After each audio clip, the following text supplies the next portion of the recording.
Yang pertama, kita faham perkataan karamah, walaupun makna karamah itu adalah kemuliaan, tapi diistilahkan kepada kemuliaan yang diberikan oleh Allah kepada hamba yang saleh, hambanya yang saleh. Kemuliaan yang Allah berikan kepada hambanya yang saleh. Ketika saat-saat diperlukan bantuan, dia adalah perkara, karamah ni adalah perkara luar biasa. Bila sebut luar biasa, maksud tak masuk akal. Benda tak masuk akal. Bercanggah daripada kebiasaan. Khariqul lil adah, bercanggah dengan kebiasaan.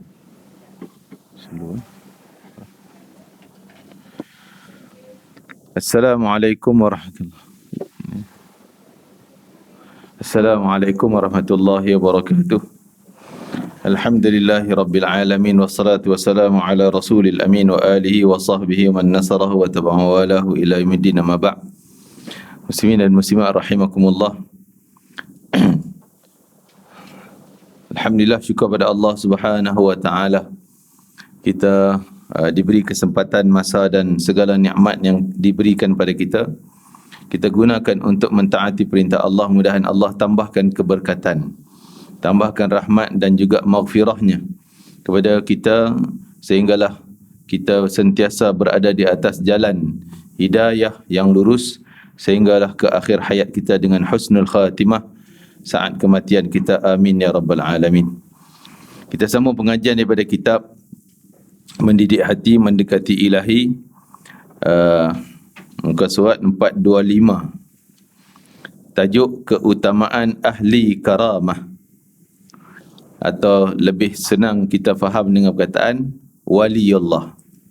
Ahli karamah, orang yang diberikan karamah, kemuliaan.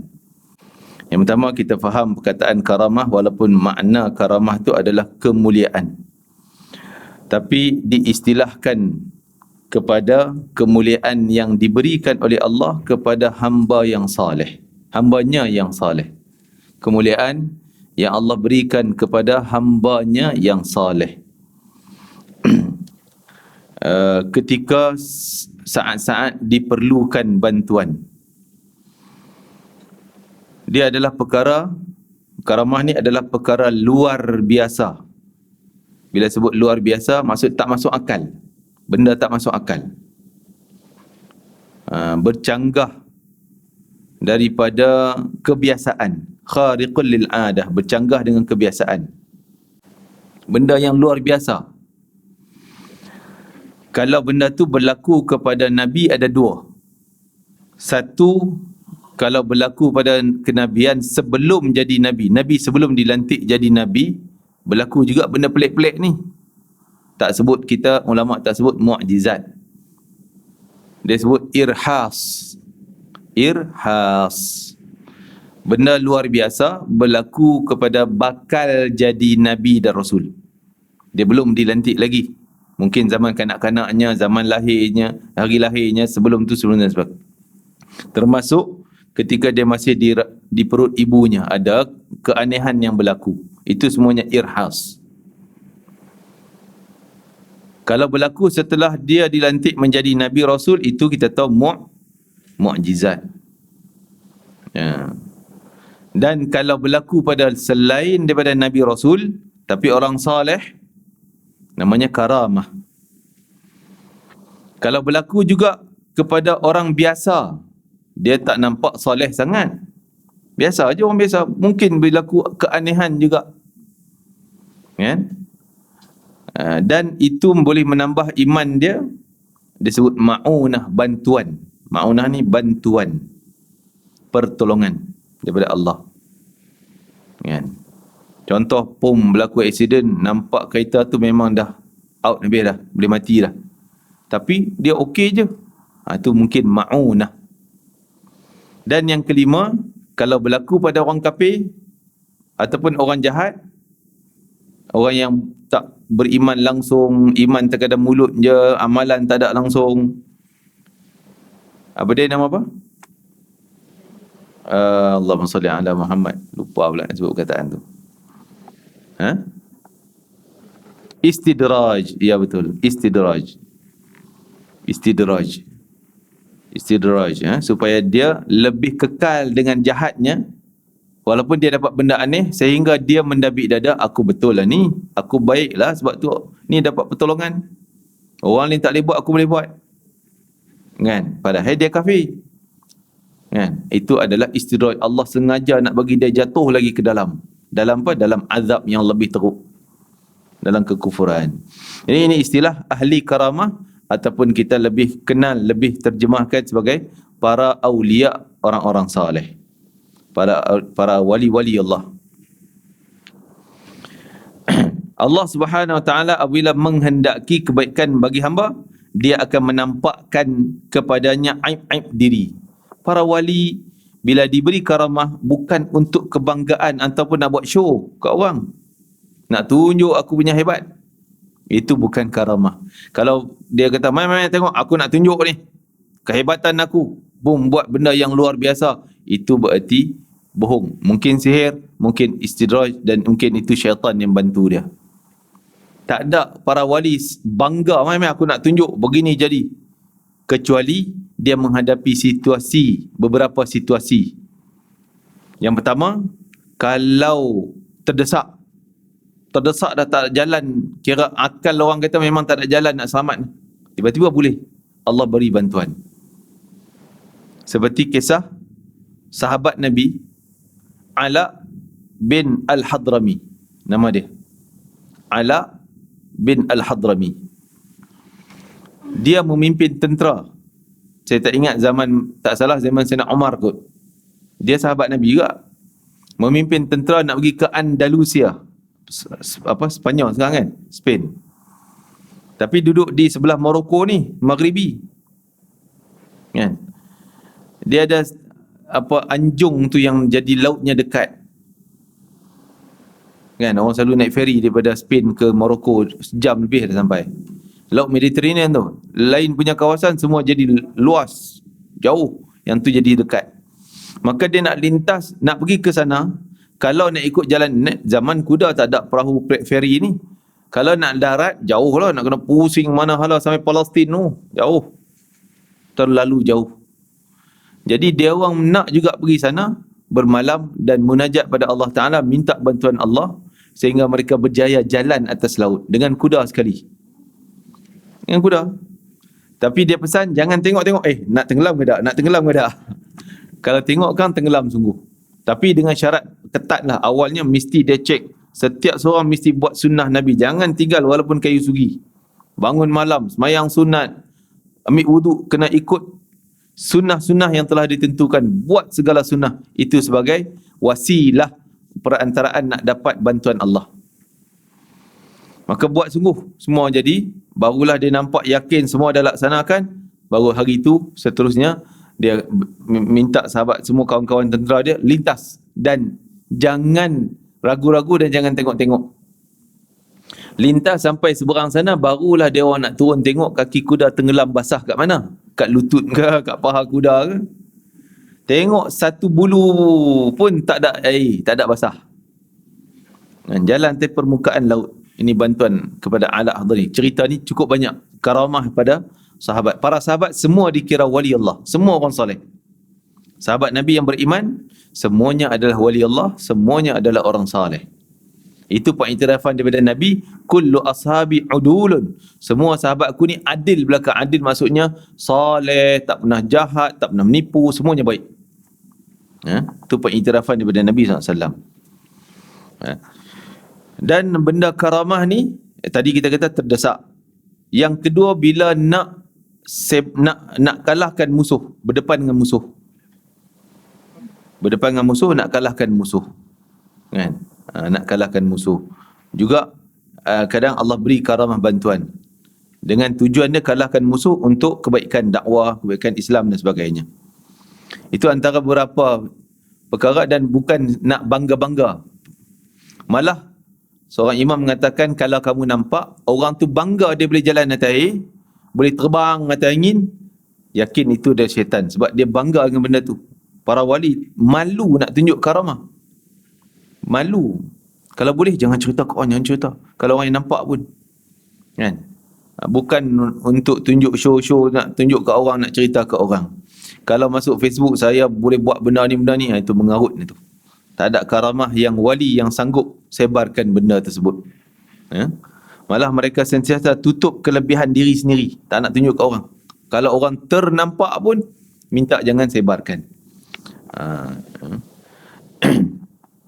Barang siapa yang tadi dia Allah SWT ulang balik, Allah SWT apabila menghendaki kebaikan pada hamba, dia akan menampakkan kepadanya aib diri. Para wali sentiasa nampak dia lemah, dia tak hebat, tak alim, nampak orang lain lebih baik semua. Ini ada ciri-ciri hati yang bersih, layak menerima kedudukan wali Allah. Kalau nampak, alah dia tu siapa je lah, aku lagi hebat lah, kan? Kalau nampak itu memang tak layak lagi. Qalbun salim tu, hati yang selamat, sejahtera, tak ada penyakit langsung. Ini wali Allah. Malah dikatakan wali-wali abdal. Wali ni ada tingkatan dia, banyak. Wali atas sekali kutub, bukan kutub, kutub huruf ba, wali kutub. Ni kira ketua wali setiap zaman. Sepanjang zaman mesti ada. Kan? Setiap zaman mesti ada wali kutub. Meninggal dia, ada yang lain digantikan. Kita tak tahulah siapa, kita tak boleh nampak, kita tak kenal. Yang kecuali kita tengoklah orang soleh ni, sebut-sebut mungkin yang tu lah kot.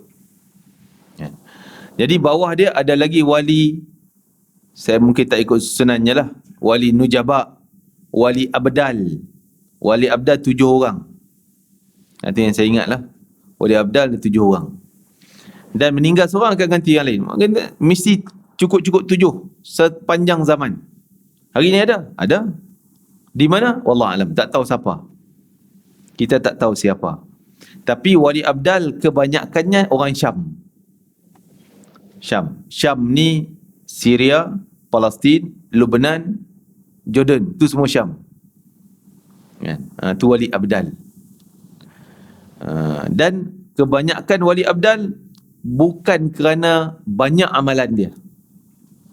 Yang jadi wali abdal bukan kerana, ada yang bukan kerana amalan dia, bukan kerana dia sembahyang 1000 rakaat, bukan kerana puasa sepanjang tahun, bukan kerana sedekah banyak. Tapi ciri wali abdal hati salim, selamat. Dia tak pernah ada sakit hati. Walaupun orang maki dia, orang buat daya pada dia, tetap dia pandang baik orang tu. Dia doakan kebaikan. Malah dia nampak cacat dia, dia sendiri tengok kecacatan dia. Ini disebutkan Allah, kalau Allah nak bagi kebaikan pada orang tu, dia sentiasa tengok kecacatan dia. Tak ada sedetik pun rasa dia lebih hebat pada orang lain. Payah ni kan. Kita kadang-kadang ada ketika lah boleh nampak, alamak hebatnya dia, kita lemah. Tapi mai ketika lain, siapa aja dia tu kan, aku lagi hebat. Ada masa tu lagi banyak daripada masa yang kita nampak cacat kita. Tapi kena usaha. Tapi mereka tak rasa lebih tinggi orang yang ahli maksiat. Dia takkan pandang tinggilah ahli maksiat. Walaupun bagaimanapun dia tak hina ahli maksiat, cuma dia doa kebaikan, doa hidayah, semuanya. Barang siapa yang pandangan basirah, pandangan hati. Basirah ni pandangan hati, bukan pandang mata, pandangan hati. Terbuka, aibnya tidak membuatnya takut. Apabila dia, aibnya tidak membuat dia takut. Dia ada aib, dia rasa, yalah orang kata kau bodoh, jahil, tak pandai. Dia tak rasa cacat. Kita kata, Allah kau kutu aku macam tu, sanggup kau cakap aku macam tu, ni jatuh maruah aku, kan? Kita rasa malu lah dia cerita aib kita. Tapi para wali tak. Dia rasa terima kasih tolong cerita aib aku. Selama ni aku tak tahu pun aku ada sifat tu, kau tolong cerita, terima kasih. Antaranya Ali, Imam Ali Zainal Abidin. Sebab dia cicit baginda Nabi, anak Sayyidina Husin. Anak Sayyidina Husin radhiyallahu anhum ajma'in. Imam Ali Zainal Abidin, dia memanglah dia duduk di Madinah. solehnya, alimnya, dengan salatnya banyak 1000 rakaat satu hari, sedekahnya beratus pintu orang miskin, rumah orang miskin, yang tak tahu pun sedekah tu dari mana. Dia punya sedekah rahsia. Sehingga orang bangun pagi, malam tadi kelaparan, bangun pagi tengok ada beras, ada makanan, ada segala. Gandum dan sebagainya. Korma lah. Tak tahu siapa yang bagi. Sampai hari dia meninggal dunia baru orang tahu dah tak ada dah benda tu. Baru tahu yang bagi ni dialah yang meninggal tu.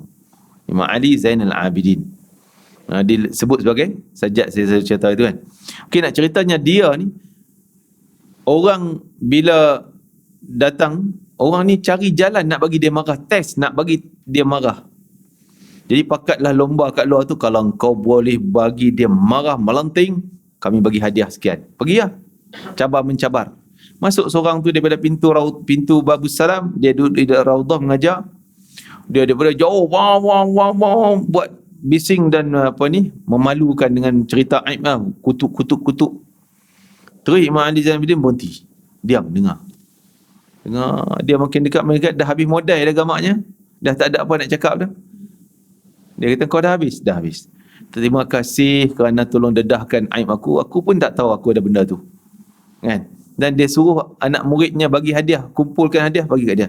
Terima kasih. Ya Allah, ni kita boleh cerita lah, saya yang cakap ni pun. Jangan test nak. Kan melambung ni semua. Kita lemah, tak mampu. Tapi kita cerita orang hebat. Kan, kita cerita orang yang hebat. Sikit sebanyak tu, tak dapat 1% pun, 0.05% pun, boleh kot tiru-tiru sikit kan. Lama-lama. Jadi gitu nak sebutnya, dedahlah aib macam mana pun, dia tak rasa malu, tak rasa cacat, tak rasa takut bila orang dedah aib. Kita ni dah takut diri sendiri kan. Uish, takut dah keluar surat khabar ni, kita ni tak berani nak buat tu, tak berani nak buat ni. Takut. Kan? Jadi wali-wali tak pernah takut. Terima kasih tolong dedahkan aib. Apabila dia mengetahui aib-aib itu, dia boleh mengubatinya. Terima kasih kerana aku boleh betulkan.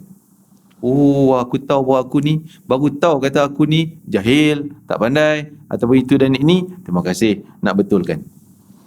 Namun kebanyakan manusia tidak mengetahui aib diri sendiri, diri mereka sendiri. Kan? Kalau juga para wali ni, banyak orang tak nampak aib dia. Nampaklah pakai comot, kan? Nampaklah tak smart, kan? Serabut ke, itu je lah. Tapi sifatnya, kalau orang betul-betul yang mengamati, dia pun soleh, dia nampak ini bukan orang biasa. Ini min awliya wali Allah. Kan? Walaupun nampak macam duduk kat tempat sampah aja, kan? Comot je. Masya Allah. Kan? Tu ada cerita di Tarim, kisah seorang wali Allah yang bila orang jumpa dia minta duit. Mai dulu, bagi dulu. Bagi duit Yaman, duit ringgit. Tengok apa yang ada kat poket kawan tu. Kawan tu bawa duit dolar, duit ringgit tak bawa. Duit Yaman simpan, dia minta dolar. Orang tu bawa ringgit, tak bawa Yaman, tak bawa dolar, dia minta ringgit Malaysia. Dia boleh tahu. Dia minta apa yang ada. Dan orang pesan, kalau pergi, Habib ni minta, jangan kata tipu. Tak ada, Habib ada sikit je, mana ada. Padahal dia bawa mungkin 1000, dia kata tak ada. Adalah 10 dolar, 20 dolar. Tipu siap engkau ni. Keluar, memang lenyap terus. Jadi banyak kali lah, bukan sekali dua. Tapi, kalau dia minta semua, keluar semua. Kita bagi, minta duit ni. Mungkin dia tak sebut, kita bagi sikit. Lagi, sampai habis. Tak apa, jangan risau. Ambil, bagi je. Allah kembalikan semula. Adalah benarnya. Dan jangan pandang buruk pada dia. Hati kita jangan, apalah Habib ni? Syuk minta duit ni apa? Wali apa macam ni? Hati jangan kotor. Sebab tu orang kata kalau jumpa raja, jaga mulut. Silap cakap, habis kita depan raja kan. Kalau dengan wali, jaga hati. Jangan terlintas benda tak baik. Ada, dia akan tahu. Sebab tu banyak istighfar. Astagfirullahaladzim. Ya Allah, bersihlah hatiku daripada bertemu dengan para wali. Mereka dapat baca renungan-renungan hati. Itu signal sampai pada Allah, sampai pada dia orang. Jadi seseorang dari mereka melihat kotoran pada mata saudaranya. Memang orang nampak kotor, jijik, comot, kan? namun dia sendiri tidak melihat binatang di hadapan matanya. Itu gambaran orang ni, halunya nampak benda kecil, orang kata apa, kuman seberang nampak, gajah depan mata tak nampak. Itu ni. Barang siapa yang ingin mengenali dirinya, baginya ada 4 cara. Ni patut kita kena latih untuk benda ni. Kena cari silap kita, aib kita, biar terdedah. Kan? Jadi kadang-kadang orang, memanglah kita takut nak jumpa para wali ni, kadang dia cakap tu ada je, tu aku punya lah tu. Kan? Benda dia cakap tu, contoh, kan? Dia cakap tu, tu hantam kat aku lah tu, orang tu kenal kat aku. Siapa pergi pun kadang-kadang, contoh Pak Sumit mesti orang pernah dengar kan. Dia cakap tu macam nampak macam merewang ke mana-mana ni. Tapi pap kena seorang tadi keluar kat cerita, aku dah kena tadi. Aku dah kena tadi. Semua ada je benda yang dia cakap tu kena, terasa orang ni. Tapi dia orang ni bukan nak malukan kita, bukan tunjuk engkau gini. Itu memalukan. Tak, dia cakap supaya ambil pengajaran, betulkan, baiki balik benda silap tu. Kan? Itu teguran yang manfaat. Jadi 4 perkara ni pada dia. Yang pertama, dia duduk di hadapan seorang syekh, orang saleh, orang alim, yang dapat melihat aib dirinya. Kena ziarah. Sering kita ziarah dan minta nasihat. Dan satu saya nasihatkan, pernah saya pun kena dinasihati lah. Bila ziarah orang saleh, bila dia cakap, kita jangan potong. Kalau dia tanya, kau tahu tak apa hukum ni? Jangan pandai-pandai, hukum dia gini. Baik jawab, tak tahu. Tak tahu. Buat tak tahu. Bukan bohong, tapi kita nak tahu. Dia tanya soalan mudah. Contoh, Nabi juga pernah tanya para sahabat, apa hukum curi? Apa hukum zina? Soalan mudah, semua orang tahu haram. Tapi ada benda yang Nabi nak cerita lebih pada tu. Kan?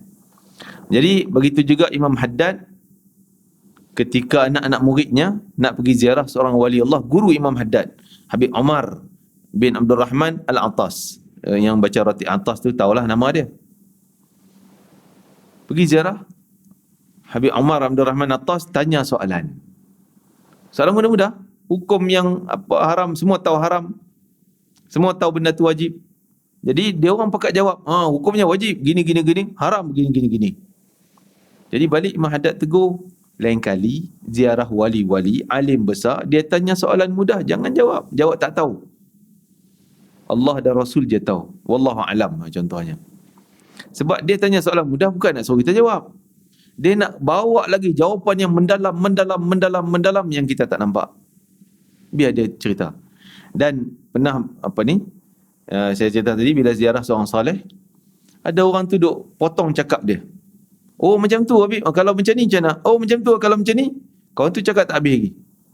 Ini tak elok, tak sopan dengan wali. Sebab dia orang cakap kadang-kadang, mau cakap ni kadang-kadang orang kata kita mengarut. Tapi ni hal kewalian ni. Dia orang cakap bukan dengan idea dia. Allah ilham. Kadang-kadang kita tanya, tolong bagi ilmu, tak tahulah, wallah alam. Nanti apa yang keluar, itulah ilmu kau. Bila cakap tu dia pun tak tahu dari mana dia datang, dia cakap, itulah ilham daripada Allah. Ilham masuk. Sebenarnya ilham itulah yang point nak bagi kat kita. Kalau kita potong, seolah terpotonglah benda tu, mungkin nak dapat lagi yang lain, dah terputus. Ini pesanan betul-betul. Kalau jumpa orang soleh, bila time dia cakap, sampai dia sendiri stop, tak apalah. Takat tu je lah. Okey lah, dah habis lah. Jangan kita potong sehingga mengganggu ilham yang Allah berikan kepada dia. Duduk depan syekh yang dapat melihat aib dirinya dan dapat membongkar penyakit-penyakitnya yang tersembunyi. Dia menyerahkan dirinya pada syekh dan mengikut petunjuk-petunjuknya dalam mujahadahnya. Tanya, tolong beri nasihat. Point kita nak buka cakap dia tu. Minta nasihat. Apa je lah nasihat dan panduan yang boleh saya baiki diri sendiri, kecacatan saya. Barulah dia keluar, gini tak boleh, ini boleh, ini tak boleh, dan sepatutnya buat macam ni. Kan? Sampai dia habis, baru kita tanya soalan lain. Dia berhenti, kita tanya. Jangan potong. Inilah keadaan murid bersama syekhnya dan siswa bersama gurunya. Dengan demikian, guru dan syekh akan mengetahui aib dirinya. Ini guru yang murabbi betul. Macam kita ni guru mengajar ni bukan guru murabbi yang tahu selok belok perangai anak murid dia, dan yang mungkin dia sampai ke tahap ahli karamah tadi, yang Allah buka basirah hati dia. Dia tak nampak dengan mata tapi hatinya. Macam mana?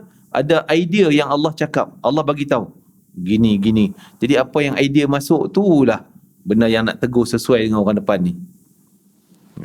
Itu guru murabbi. Kan? Tak ke semua guru murabbi. Jangan kata yang mengajar kuliah pun murabbi belaka. Belum tentu. Kita tak, saya pun tak lah. Kan? Kita hanya mungkin sekadar mampu huraikan apa dalam buku ni, bagi tahu itu je. Bukan nak mendidik hati tu. Itu orang level lain. Dan ada hubungan. Dan dia orang pula bila murabbi pada murid dia, dia tak mungkin murabbi orang lain yang bukan murid. Sebab anak murid dia boleh tegur, apa jangan buat macam ni, dia tahu. Kan? Tegur dia orang taat. Kalau tegur orang lain, apalah Pak Syekh Pak Lebay ni, main pandai-pandai nak tegur kita. Orang hina pula. Orang tak kenal kan. Jadi dia hanya murabbi pada murid yang setia dengan dia. Mungkin di madrasah dia murabbi, ataupun di kampung dia, di tempat dia murabbi. Mai ke tempat lain, dia tak boleh kita nak anggap dia murabbi pada kita semua, kecuali ada proses-proses daripada awal, pendidikan daripada awal. Dengan demikian, guru dan syekh akan mengetahui aib diri sendiri dan beritahu cara mengubati. Kewujudan hal ini begitu penting pada masa sekarang ini. Jadi tambah-tambah kita sekarang ni lagi kena cari guru yang mendidik hati kita, yang mendidik fizikal. Semayang macam mana, rukun berapa, begini aturan semayang, itu mendidik fizikal kita, amalan badan kita. Tapi benda hati tu, nak bersih hati tu macam mana. Jadi guru yang murabbi ni tahu tahap-tahap dia. Jadi kalaulah ustaz kena cari guru murabbi, saya pun tak tahu siapa dia nak boleh terbiah hati kita, nak bersihkan hati, tak tahu. Kalau tak jumpa, tak ada satu guru yang semua kita boleh cari, kita boleh jumpa. Apa dia? Iaitu salawat Nabi SAW. Orang yang salawat sebanyak-banyaknya, itulah guru murabbi dia. Maka Allah yang kawal dia. Hati kita akan jadi bersih, lunak, rasa banyaklah kita nampak kecacatan kita. Ini akan dibersihkan dengan salawat Nabi. Tapi janganlah setakat 100 kan? Lebih-lebih lah. Lebih-lebih. Buatlah sampai 1000 ke kan, sehari. InsyaAllah sebanyaknya salawatlah yang akan memandu kita, sehingga hati kita akan rasa tak suka yang ni, tak suka tu berarti tak sesuai untuk kita, suka yang ni sesuai untuk kita. InsyaAllah salawat yang akan memimpin kita semua, memimpin hati kita. Yang kedua, mencari teman setia yang taat beragama. Kawan orang yang saleh juga sangat penting. Kadang dia tak murabbi hati kita, tapi dia mengawal kita juga. Cakap-cakap dia nasihat, sebab dia orang soleh, dia takkan cakap merapu, cakap benda yang jahat, ajak benda perkara yang tak baik. Tak. Dia juga cakap benda yang baik, kita boleh dapat ilmu daripada kawan yang soleh. Dan pentingnya bersahabat dengan orang soleh ni, kerana kawan dengan orang soleh bukan untung hanya kat dunia, sampai akhirat. Syafaat orang soleh, syafaat kawan yang soleh. Bersahabat, bergaul dengan mereka. Para sahabat Nabi, mereka mereka sentiasa bersahabat dengan Nabi SAW. Sayyidina Anas bin Malik mengatakan, aku selama ni rasa risau, bimbang, sebab dia khadam Rasulullah. Khadam ni rapatlah dengan Nabi, kan? Rapat sangatlah. Semua baju Nabi dia angkat bagi Nabi, kena air ke tandas, slipper, segala urusan peribadi yang sulit, yang rahsia tu pun dia uruskan. Rapat dengan Nabi. Tapi dia rasa macam jauh. Sebab bila, ialah urusan dengan dia biasa, tapi bila sahabat lain datang, orang yang kali pertama jumpa dengan Nabi, Nabi manis muka, layan, mesra sungguh. Kadang-kadang dia macam rasa cemburu sikit. Oh, mesra nampak lain macam. Yalah, kali pertama jumpa, Nabi nak tunjuk kemesraan. Dia rasa macam, oh kalau macam tu aku ni jauh daripada Nabi, mungkin Nabi dekat dengan orang tu. Kan? Tah di akhirat nanti macam manalah aku. Tiba-tiba satu hadis datang Arab Badawi. Kata, "Ya Muhammad, bila nak berlaku kiamat?"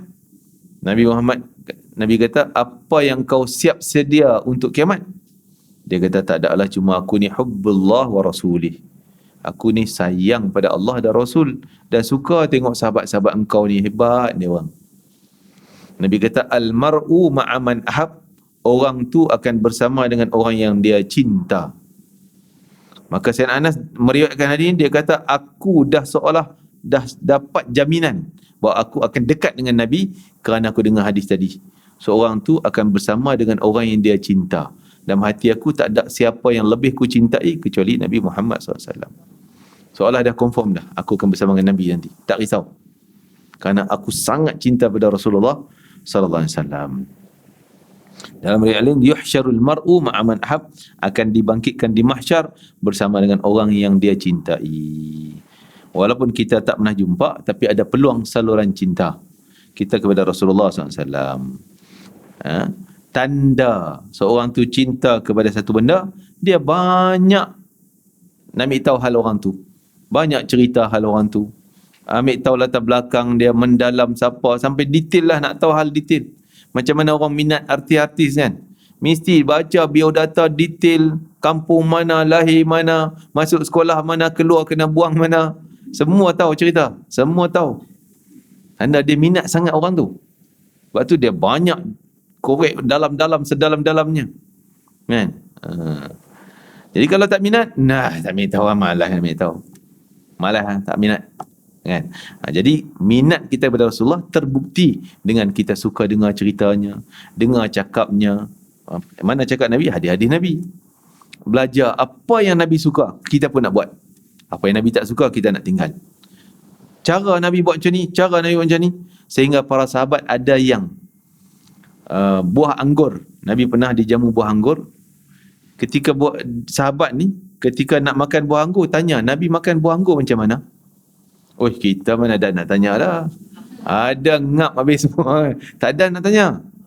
Ni tanya Nabi makan. Sahabat tu kata, aku pun tak tahu nanti dulu, jangan makan lagi, tak makan lagi, tunggu ada tanya orang lain, siapa yang tahu cara Nabi makan anggur macam mana kan. Saya pernah juga Syekh Afifuddin cerita masa duduk sekali dengan dia, masa inilah majlis, dia cerita tahu Nabi makan anggurnya, kita tak tahu. Kita ingat macam kita lah, tarik sebiji, pak masuk, tarik putus dia punya tangkai kan, pak masuk. Tak, dia kata Nabi ambil tangkai, kan dia banyak tangkai, ambil satu tangkai yang kecil tu, adalah 4-5 biji ke, Nabi gigit sebiji, pegang tangkai, gigit. Kan? Sekali-sekala tu kita buatlah macam tu, tiru. Begitu ada sahabat yang nak makan buah tembikai, hab-hab, dalam dia orang sebut hab-hab, tembikai. Dia tembikai di Yaman, orang Yaman ke orang Saudi kot sebut hab-hab. Saya pelik sebut bitih lah, apa semua nama-nama yang lain. Dan kita lah ada apa, timun Cina, timun Jepun. Dah tembikai orang timur kata apa? Timun Cina. Dia panggil timun Cina, kita panggil tembikai. Adalah nama-nama yang lain. Jadi cara nak makan tu semua tak tahu, maka dia orang tinggal tak nak makan, takut makan tak ikut cara Nabi. Itu tanda dia orang sayang sambil ambil tahu hal-hal yang kecil macam tu. Nabi cara pakai baju macam mana, buka baju macam mana, semua nak tanya, nak ambil tahu kan? Itu tanda cinta yang tebal. Kita ni tak ambil tahu, alah hadis Nabi lagi kan, tak nak ambil tahu, alah cerita Nabi lagi, asyik cerita Nabi je. Yang rasa jemu, na'udzubillah. Kalau rasa jemu ni bahaya ni.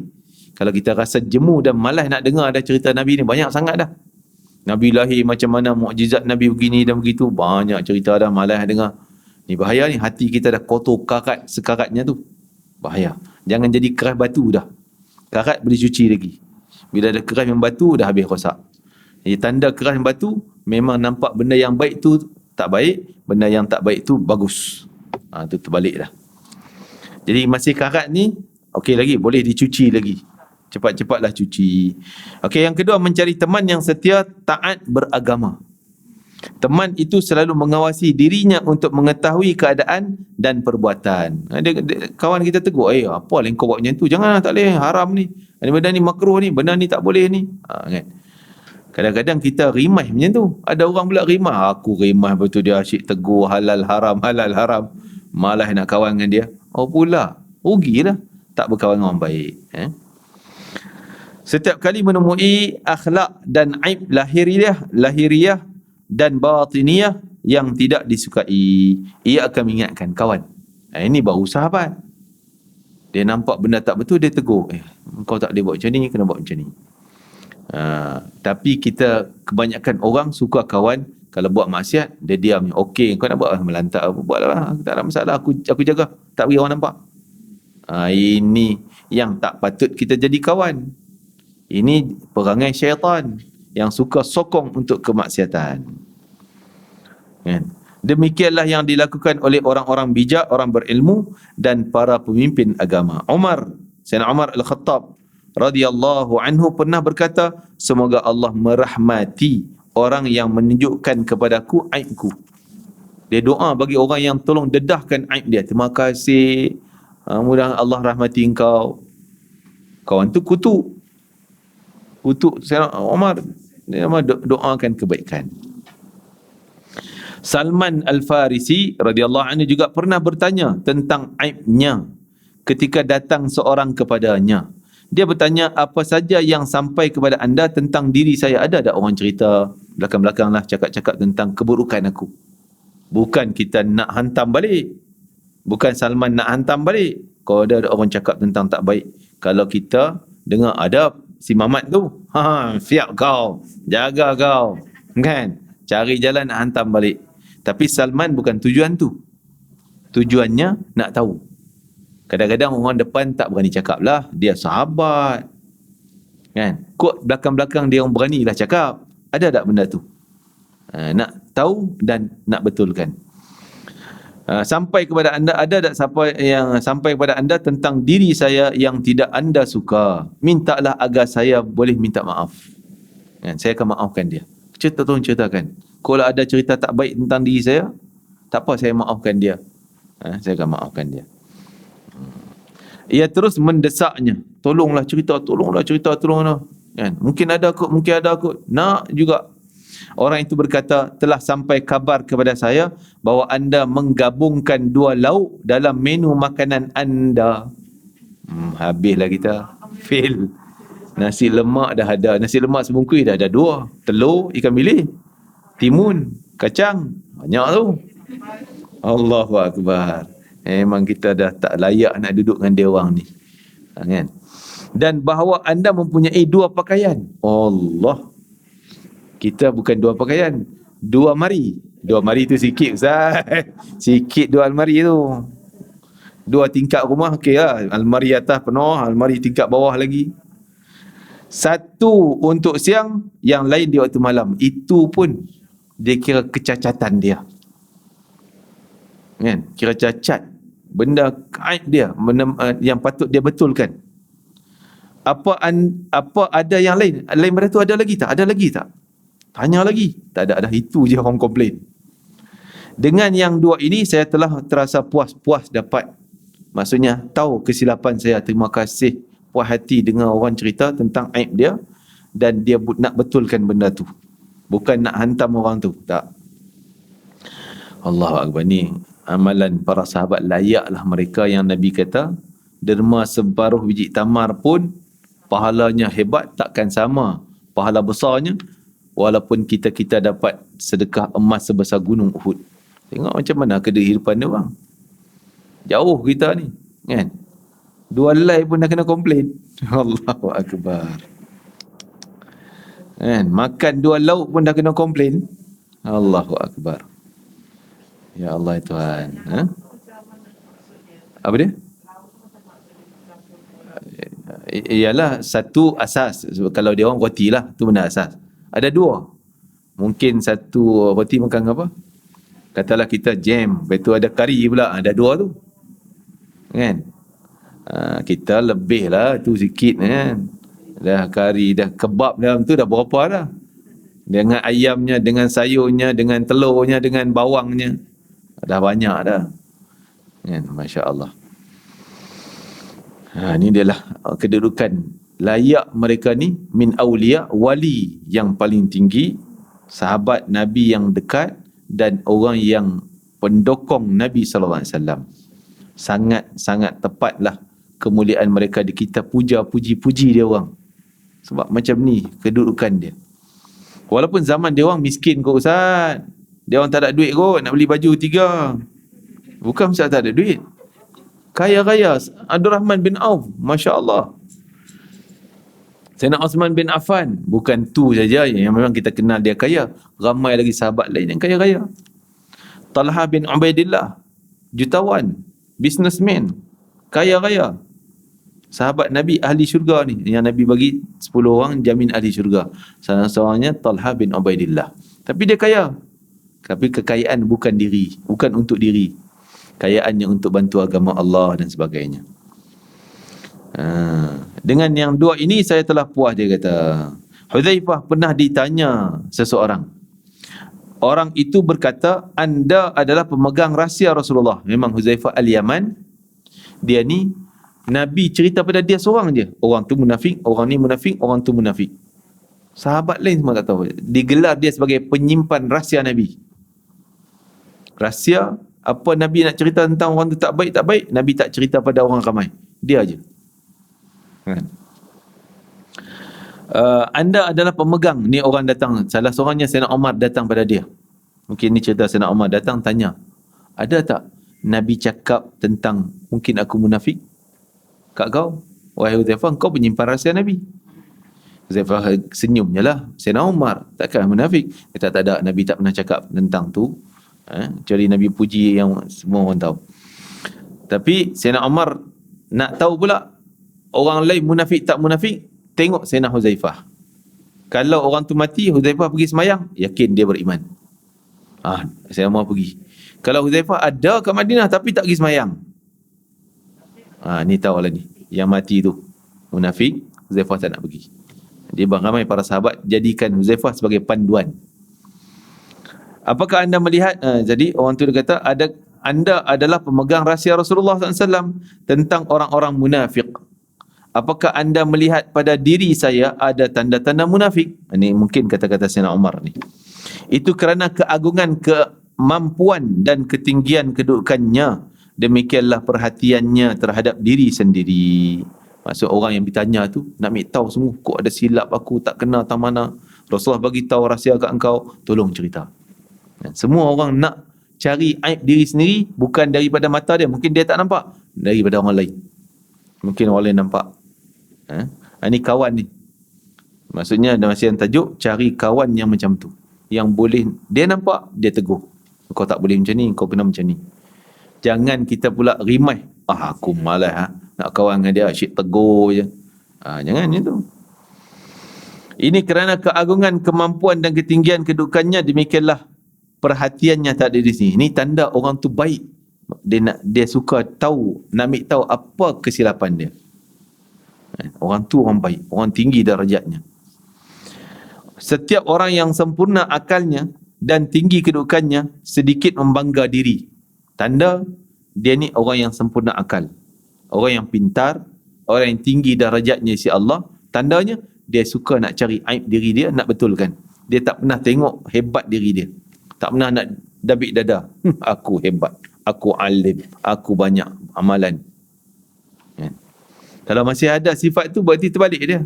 Kedudukannya tak ke mana, ke bawah.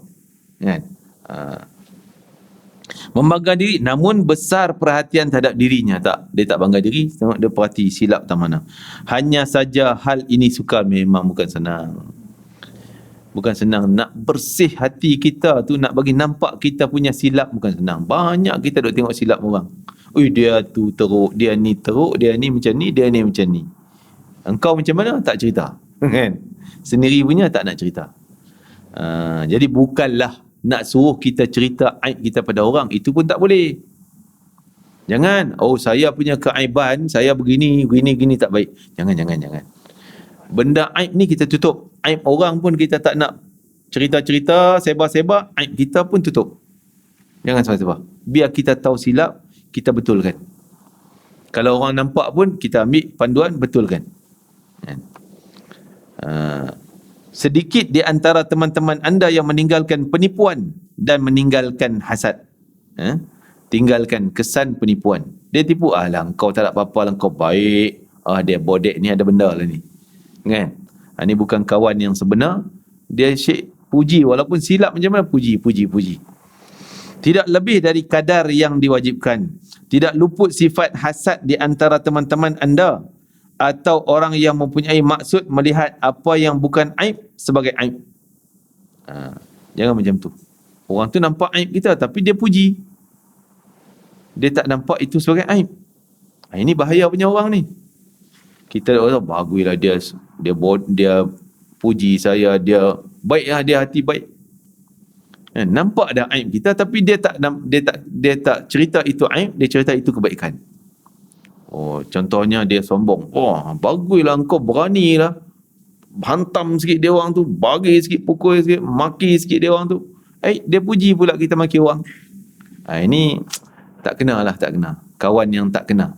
Walaupun kat dunia kita nampak untung kawan dengan orang macam ni, tapi hati kita tu semakin tebal kotornya. Semakin jauh daripada Allah. Semakin mudah dapat murka Allah. Na'udzubillah min dzalik. Kita suka pula dipuji-puji macam tu. Kan? Tapi kalau kita bukan kawan, jangan. Kita lah jumpa ni, Assalamualaikum. Kita nampak aib dia, terus nak tegur. Itu tak kena juga. Aku nak tegur sikit, engkau ni tak betul ni. Kita baru kenal je. Tak kenalah cara. Biar yang kawan rapat boleh cakap terus terang. Yang tak rapat ni, kita cakap berlapik-lapik lah. Kan? Gitu. Nak jaga hati tu juga, nak imbang di antara nak tegur dengan nak jaga hati. Kadang-kadang lebih utama jaga hati dia daripada tegur benda yang salah, betul-betul salah. Kadang-kadang. Ada ketikanya macam tu. Jadi sebab tu wali Allah ni, dia memang halus sangat dalam nak menjaga hati dengan nak tegur. Sebab tu kadang dia tegur ni, dia bawa cerita. Yang saya kata, wali-wali kadang cerita-cerita, alamak, kena kat aku lah, kena kat aku. Dia tak tegur langsung, kau buat macam ni, salah, patut macam ni, dah. Dia bawa cerita-cerita orang dulu, zaman dulu, gini-gini berlaku macam ni. Kan? Jadi kita sendiri, kena lah tu. Kena dah kan, kena ketuk tu. Faham je lah, betul kan. Itu. Tidak luput sifat hasan tadi, atau seorang teman yang menyembunyikan dari diri anda sebahagian aib. Dia tahu aib, dia tak cerita ke kita. Dengan dia tutup aib kita. Kawan rapat ni, yang kawan patut dia terus terang je. Pasal rapat. Lainlah kita tak rapat, nak tegur pun kena cari peluang-peluang yang sesuai. Atau seorang teman yang oleh kerana itu Daud At-Ta'i nak baca jadi Tai pula. Ingat Thailand ke apa? Dia At-Ta'i, alif lam ta, ta alif hamzah ya, At-Ta'i, Daud At-Ta'i. Jadi ada sahabat yang daripada At-Ta'i ni, apa ni, Hatim, Adi bin Hatim At-Ta'i. Jadi mungkin dia keturunan aku ni, bukanlah sahabat Nabi. Daud At-Ta'i mengasingkan diri dari masyarakat. Ketika dia ditanya mengapa tidak bergaul dengan masyarakat, dia bertanya, apakah yang harus saya lakukan terhadap orang-orang yang menyembunyikan aib-aib saya dari diri saya. Dia orang soleh. Orang soleh, orang tak nampaklah aib dia. Tapi dia kata, saya tak naklah duduk dengan masyarakat. Masyarakat tak mau tegur saya. Tak nampak keaiban, sengaja nak sembunyi. Bukanlah dia buruk sangka, tidak. Tapi ni tawaduk dia. Merendah diri. Nampak dia bukanlah soleh, dia bukanlah alim. Kan? Macam tu, merendah dirinya. Keinginan orang-orang beragama adalah diberitahu tentang aib diri mereka. Orang soleh ni macam tu. Dia nak orang cakap silap dia. Kan? Tapi dengan teguran yang sesuai. Dengan peringatan dari orang lain. Kadang-kadang berlaku ke orang lain. Orang tu dengan orang ni bergaduh ke apakah, ada masalah, dia tersedar diri dia. Aku pun ada masalah macam tu.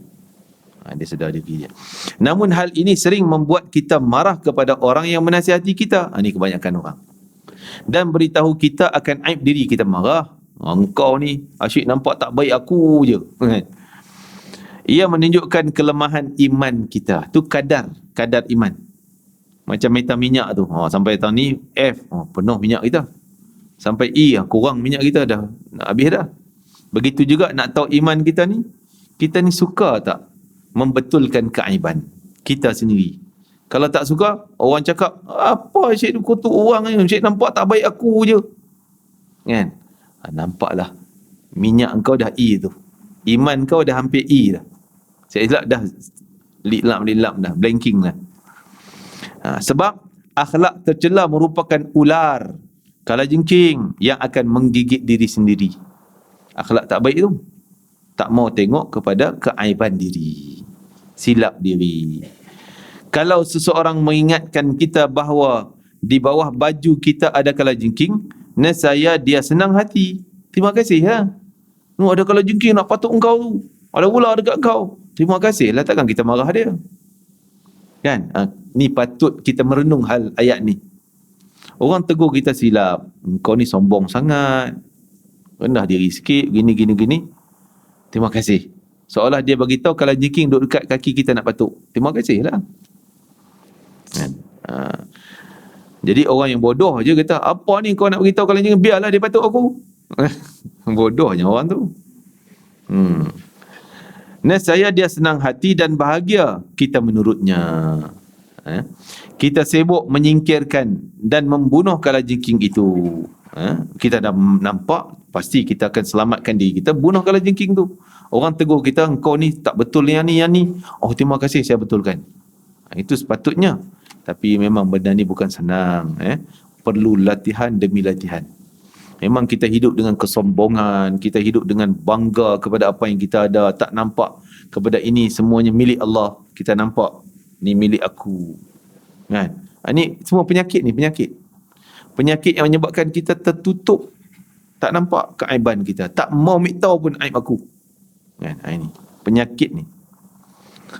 Dan orang yang saleh, dia tahu. Dan macam mana cara, minta maaf sekali, cari peluang-peluang kesombongan. Antaranya, bila kita sombong, ego, anggap kita je betul, semua orang tak nak betul. Siapa tegur, semua salah. Aku je betul. Ini pernah datang pada Nabi seorang lelaki yang kata, aku ni hati, ya Rasulullah, hati keras sangat. Tak boleh terima pandangan orang. Nabi kata, senang, pecahkan karat hati itu, kekerasan hati itu dengan bergaul dengan anak yatim. Pergi bermesra dengan anak yatim. Kita bagi makan, kan? Sponsor dia iklan anak yatim, kita bagi RM100, RM1000 dan sebagainya.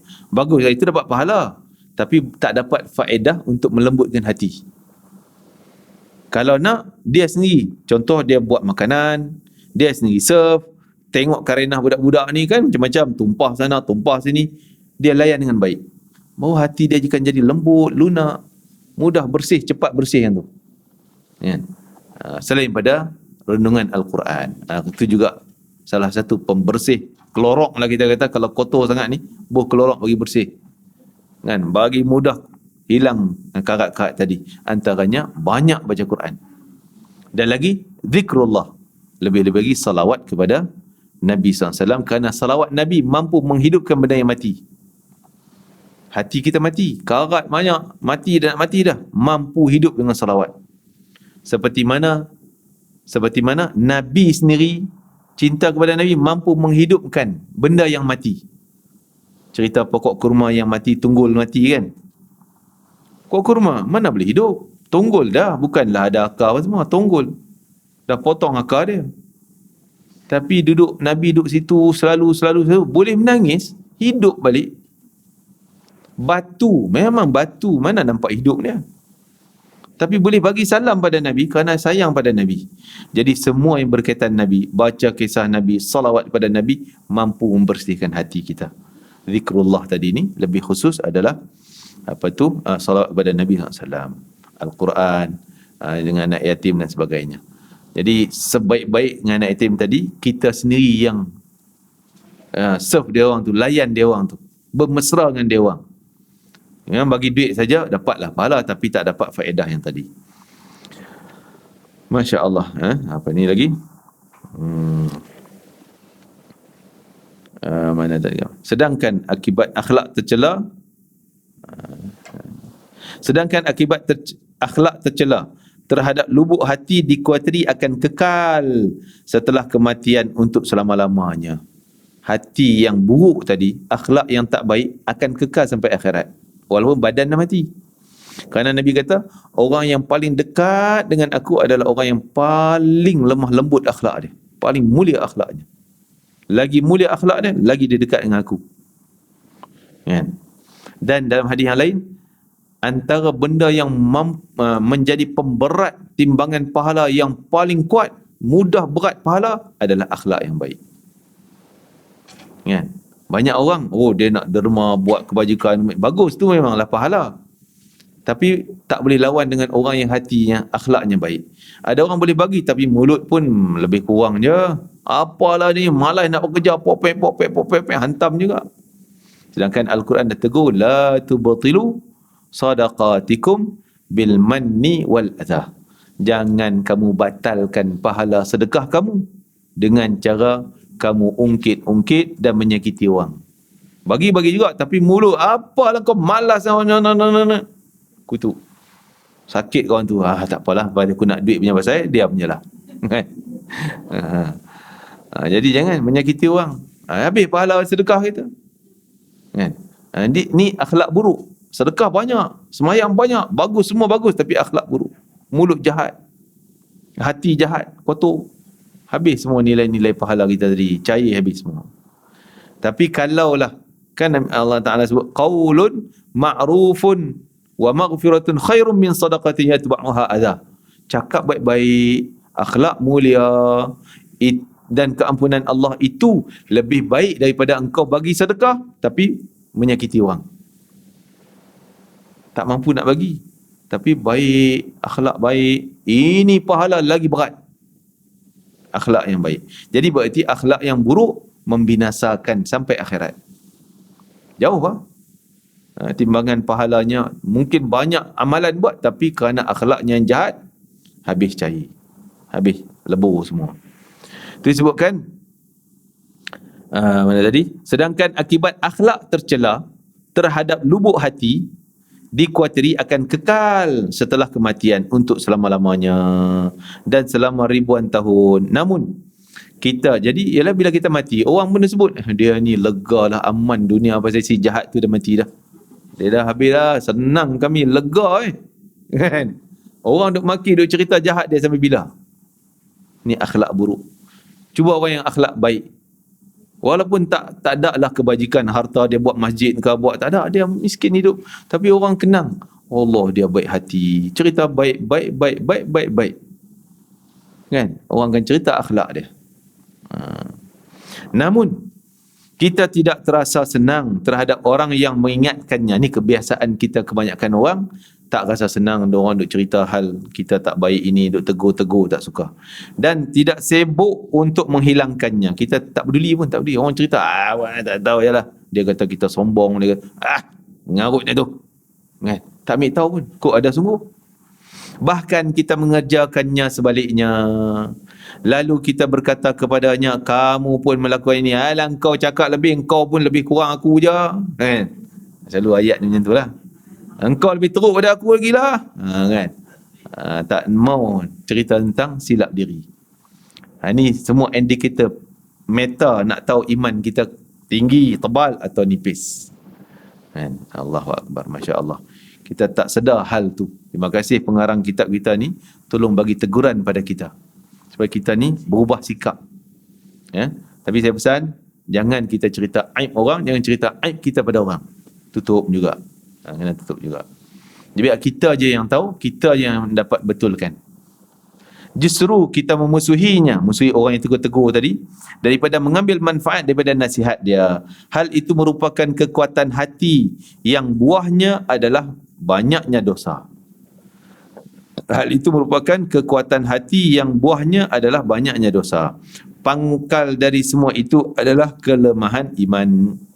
Kita mohon kepada Allah agar menunjuk kita, menampakkan pada kita aib-aib kita, menyibukkan kita untuk mengubatinya, dan menolong kita untuk berterima kasih kepada orang yang menampakkan pada kita keburukan kita. Masya Allah, bukan senang nak dapat kedudukan yang macam ni, yang kita boleh terima teguran orang, kutukan orang kutuk kita, kita boleh terima. Oh, Masya Allah, ini antara akhlak yang paling cantik. Inilah akhlak para sahabat Nabi, akhlak para wali-wali Allah. Hati yang bersih. Tadi saya sebut tentang wali abdal. Kebanyak ada wali abdal yang bukan kerana amalan banyak, tapi kerana hatinya bersih. Hatinya bersih. Tak ada langsung nak prasangka, tak ada langsung nak berasa marah pada orang kalau orang buat baik pada dia, ataupun yang buat tak baik pada dia pun. Ini bukan senang. Kita rasa ya ke macam tu boleh kejayaan. Kita tengok orang yang sombong ambil diri, tengok berjaya tu penilaian siapa? Penilaian manusia dunia. Memang dia nampak duit banyak, dapat harta banyak, kedudukan tinggi, ini mulia. Tapi pada kedudukan Allah lain pandangannya. Kan? Musa dengan Qarun, Musa dengan Fir'aun. Siapa lebih mulia di sisi Allah? Di sisi mata manusia, memanglah Fir'aun baik, Fir'aun hebat, berjaya. Kan? Tapi pada pandangan Allah, Musa yang taat ini berjaya. Bukan kita kata semua orang kaya pada pandangan Allah tak baik.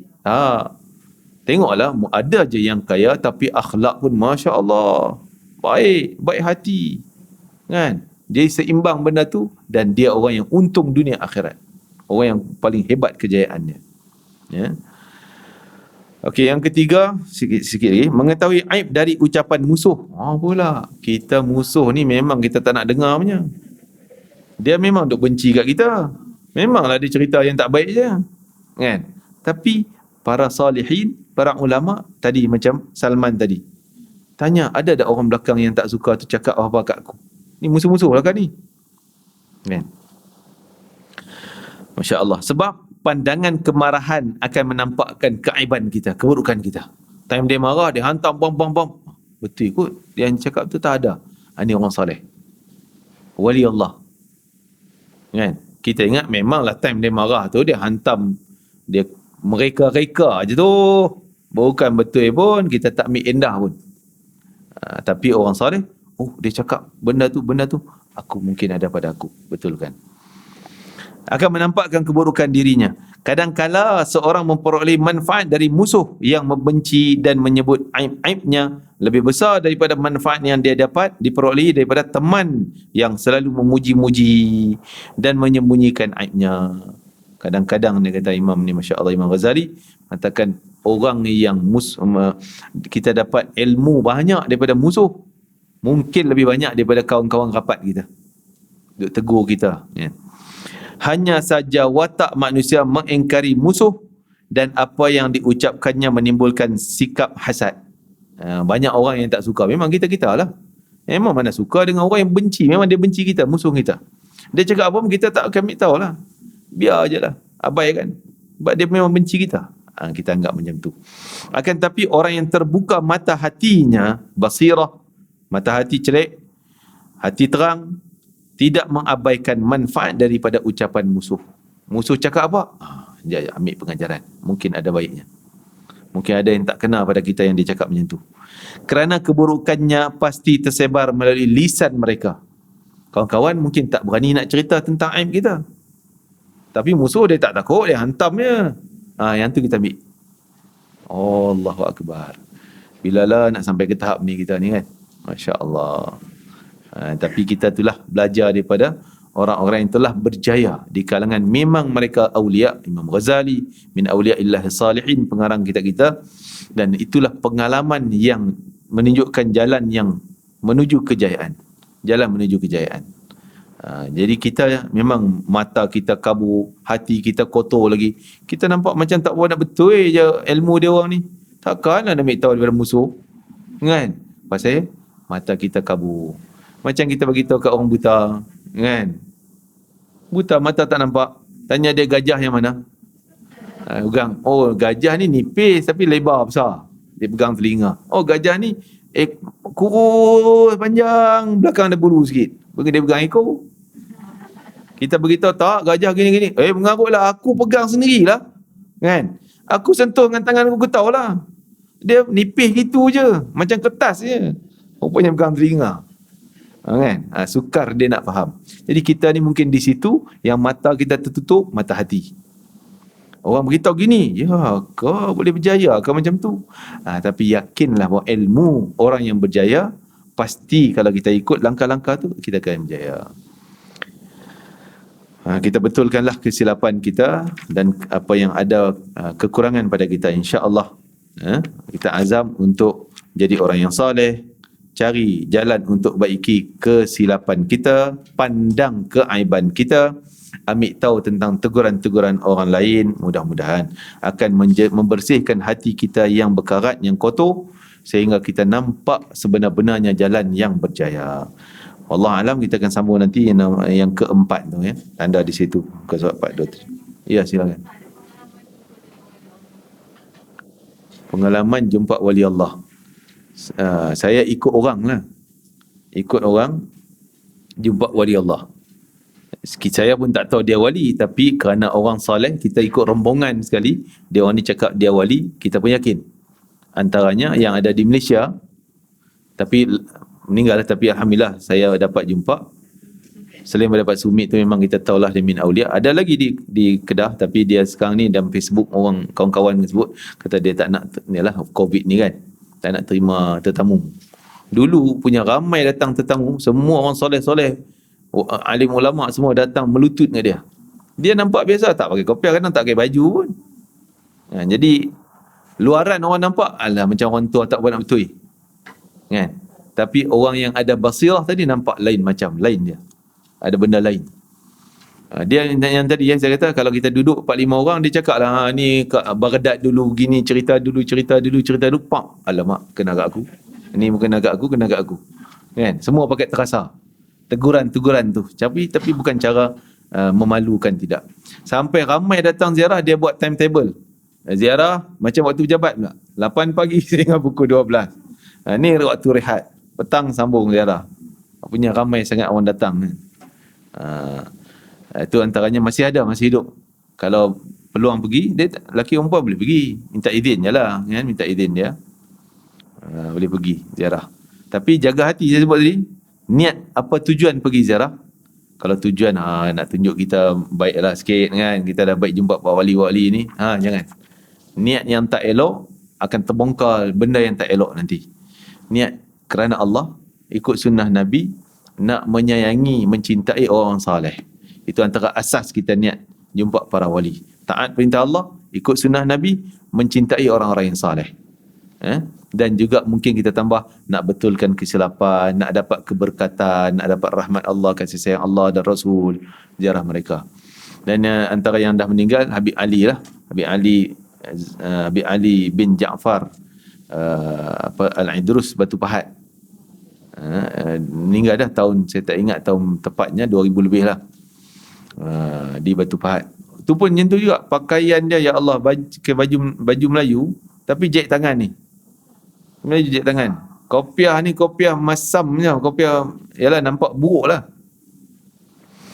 Kan? Wali Allah, Masya Allah. Rumah dia pun kan lebih kurang. Jadi nampak kewalian dia tu nampak jelas. Antara kata-kata dia semua jadi benar, jadi betul. Ada seorang, ni cerita orang lah, ada seorang dia niat ni tak apa nak betul, niat nak minta doa Habib ni supaya dia nak kahwin lagi yang kedua tiga kan. Kan? Niat macam tu, ceritalah, Bib doakan nak kahwin Bib, nak tambah yang kedua nak kahwin lagi ni, tolong doakan Bib. Habib diam, tak cakap. Kau kahwinlah lagi. Banyaknya lagi tu. Lepas itu duk asyik kahwin cerai, tak berhenti. Silapnya.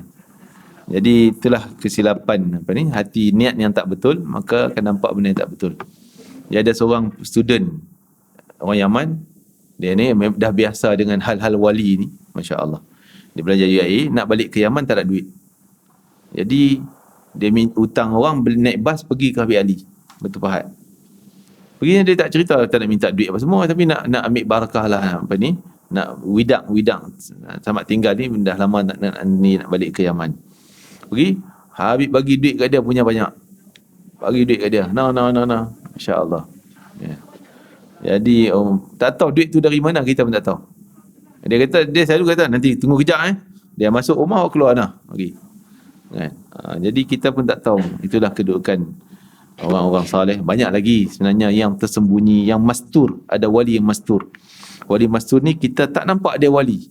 Nampak macam orang gila, nampak macam orang biasa, tak nampak salehnya, kan? Tak nampak sangat. Tu wali mastur. Yang tak mungkin tahta dia duduk dalam masyarakat kita. Dia pakai smart boleh jadi. Jadi kita tak dapat nak kenal mana seorang wali. Tak ada name tag dia. Kan, wali, aku wali gini tak ada. Jadi kita kena baik sangka dengan semua orang. Mungkin dia baik, dia soleh, dia wali ke. Jadi kita kena muamalah, akhlak kita kena baik dengan semua orang. Jangan buat silap dengan wali. Nabi Allah Ta'ala firman, siapa yang musuh dengan wali aku akan perang dengan dia.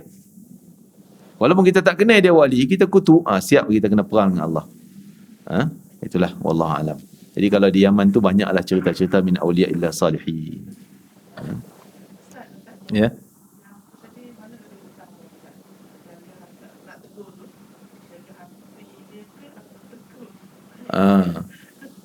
Jadi yang penting kalau boleh dapat serentak. Maksud kita dapat tegur tapi jaga hati. Kan? Dengan bahasa kita yang lunak ke baik ke dan sebagainya, bersendirian tanpa ada ketika menyentuh. Ada ketika lebih utama kita jaga hati dia. Contoh dia ni penzalim. Memang kalau silap dia pukul orang, dia hantam orang. Kita tahu kita nak tegur dia. Tapi kalau kita tegur dia tak kena cara, siaplah kita akan kena zalim nanti. Kan? Yang tu lebih baik jaga hati dia. Jangan tegur lagi. Cari waktu lain yang sesuai ataupun orang yang sesuai, tegur dia. Kan? Jadi kena pandai menilai lah kita ni. Nak menilai. Nak jaga ni. Ada orang yang main jaga hati tu memanglah sampai bila tak tegur. Kan? Biar tegur hantam terus je. Jadi kita kena bijak dalam menilai hal-hal macam ni. Dan kalau kita rasa tak yakin nak tegur dia, kang sagi dia mengamuk, kang sagi dia maki hamun, kan, dia guna kezaliman dia, lebih baik kita diam dulu. Cari jalan lain. Mungkin dengan cara yang pertama sekali, doalah mudah-mudahan dia berubah. Dia jadi baik, dapat hidayah dan sebagainya. Ataupun kita cari orang yang dekat dengan dia, orang yang rapat, mungkin isteri dia ke, mungkin melalui orang lain. Yalah, dengan suami, ya kita boleh tegur. Tapi jangan banyak kali tegur, letih-letih tu. Orang suami ni, yalah orang lelaki ni ada ego dia. Sekali tegur tu boleh diam lagi. Banyak kali aku buat. Kan? Jangan buat, lagi nak buat. Nak tunjuk ego dia tu. Jadi sebab tu kesalahan yang ada pada suami tak menyebabkan isterinya berdosa. Dia beritahu contoh tak semayang kan. Kita tegur semayang. Jangan kata hari apa tak semayang. Sehari saya lap tangan pun kena. Kan? Naik tangan terus, mengamuk dan sebagainya. Jadi itu tak bijak kita. Kalau hal macam tu, kezaliman, maksudnya kita tegur, dia mengamuk, lebih baik jangan tegur. Biarlah, kita angkat tangan je lah. Ya Allah, Ya Allah. Itu je. Kita tak terlibat dosa pun. Tapi suami, kalau isteri salah, dia terlibat dosa. Dia kata tak boleh tegur. Dia ni macam ni. Dah, engkau berkuasa. Carilah jalan macam mana pun untuk baiki. Kan? Wallahualam. ربنا تقبل منا إنك أنت السميع العليم وتب علينا إنك أنت التواب الرحيم واختمنا بالحسنى وأنت راض عنا في خير ولطف وعافية برحمتك يا أرحم الراحمين ربنا هب لنا من أزواجنا وذرياتنا قرة أعين واجعلنا للمتقين إماما اللهم توفنا مسلما وحقنا بالصالحين اللهم ارزقنا الشهادة في سبيلك ربنا آتنا في الدنيا حسنة في الآخرة حسنة وقنا عذاب النار آت أنفسنا تقواها وزكها أنت خير من زكاها أنت وليها ومولاها يا أرحم الراحمين وصلى الله على سيدنا محمد وعلى آله وصحبه وسلم والحمد لله رب العالمين تقبل الله منكم إنك تقبل الكريم السلام عليكم ورحمة الله وبركاته